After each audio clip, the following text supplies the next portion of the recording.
I've been a people pleaser as long as I can remember, and I've thought a lot about how it became that way, and perhaps you recognize yourself in some of the details.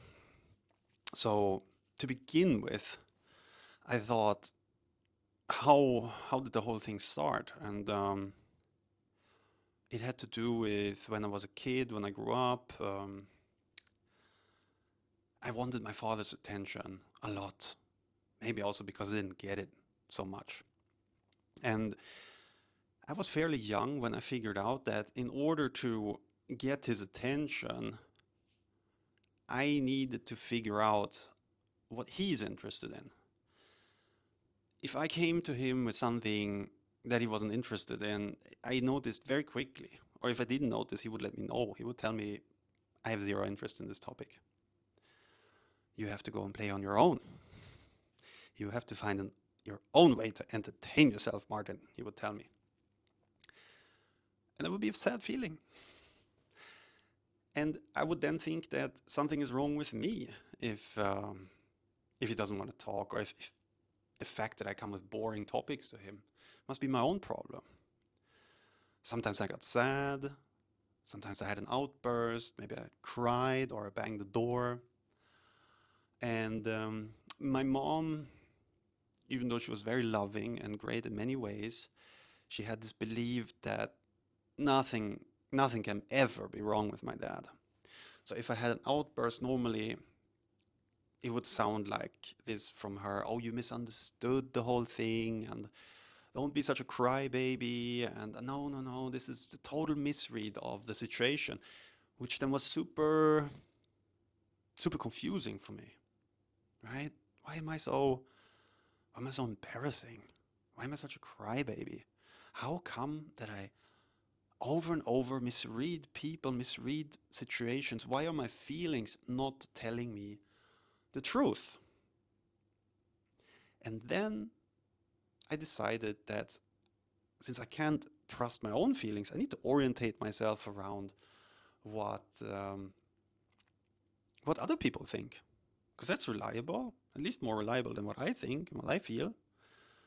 So that became my survival strategy. I tried to figure out what other people like, and I tried to satisfy that if I was interested in them, of course. And another milestone in my journey as a upcoming people pleaser was when I had my first job, one of my first jobs. I worked in telemarketing. I called people up and sold them subscriptions for Donald Duck or recipe cards or some other gadget. And I soon noticed that I was pretty good at it. On bad days, I sold to every fourth person. On good days, I sold to every second person that picked up the phone. And I did that by trying to figure out who they were, what they wanted. I tried to mimic their dialects, their how they spoke and which cadence they spoke in. And I got great feedback. This stuff works. So I was confirmed in my idea that the way to succeed in this world is to just have feelers outside and try to make other people happy. And that's what's so tricky about this people pleasing thing. I think every trait that we hang on to for a longer period of time we do because of course it has some advantages. Of course it does. I had a small detour during my teenage years where I didn't try to please my parents. Instead, I tried to rebel and be as much of a pain as possible, and yeah, cause a lot of trouble. But all like it got me nothing what I wanted. I didn't get any affirmations of love or more attention or so. Instead, my I remember my dad when it was bad, he treated me like air, like I wasn't even there at the table. He was only talking with my mom when we sat and had dinner. It was like I didn't exist when I had provoked him too much.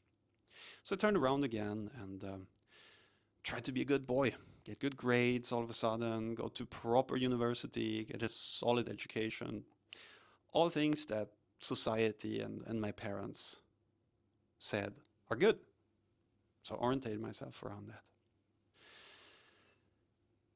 And then I started various companies. I found business partners, worked with them, and also there I had this idea that I need to be able to work with anything and with anyone. I need to be a jack of all trades. And not realizing that in this process, I need to erase who I am and what I like and what gives me energy. And the outcome was that I then worked with soul draining things nobody else wanted to work on that absolutely weren't fit for me. And I felt really crap because, of course, I didn't do a good job when I did things that drained my energy.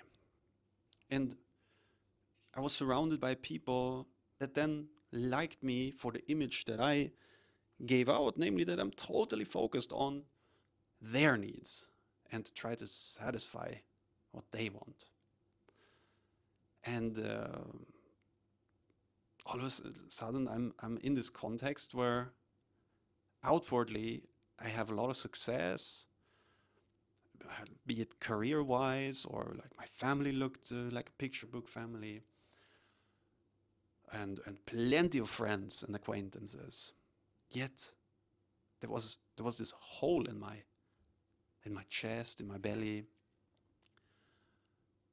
and there was this knowledge deep down inside that I am not really happy. There was an abandoned little version of myself in there, locked up in a cellar, deep down, so I couldn't hear what the little Martin wanted or felt. And whenever he cried a bit louder, I found it like as a nuisance, like something that just needs to stop. It's really annoying. Why am I feeling sad? That feeling needs to go away. Or why am I feeling angry? Anger was like equal to like feeling scared, because I'd learned that like whenever I'm angry, then most likely I'm wrong. So yeah, it's a tricky strategy because it gives you a lot of people love it when they feel seen, when their needs are taken care of.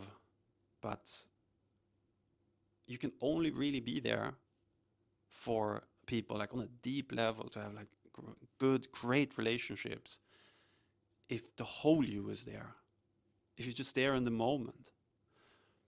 A people pleaser, I wonder like if you're really ever present in the moment you're in, because you're constantly trying to optimize and trying to get something out of the moment. If I'm just nice enough or charming enough, now then I will get something, then I will get a better career perspective, or I will get that commission, or maybe this friend will like me better. It's a really exhausting way to live that I'm working on to abandon now, to like reinvent myself, to get back to the root of who I am. And it's not easy, because this stuff, I notice it works like an autopilot. If I don't watch it, I go straight into trying to optimize, trying to be clever in a situation.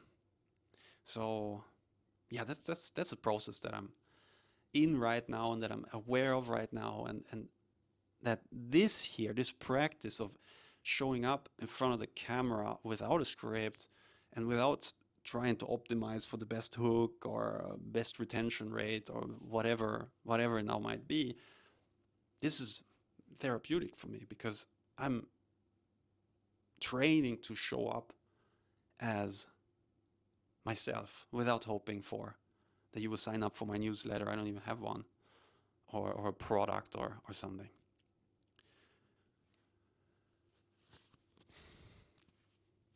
So if some of these things resonated with you, if you recognize this,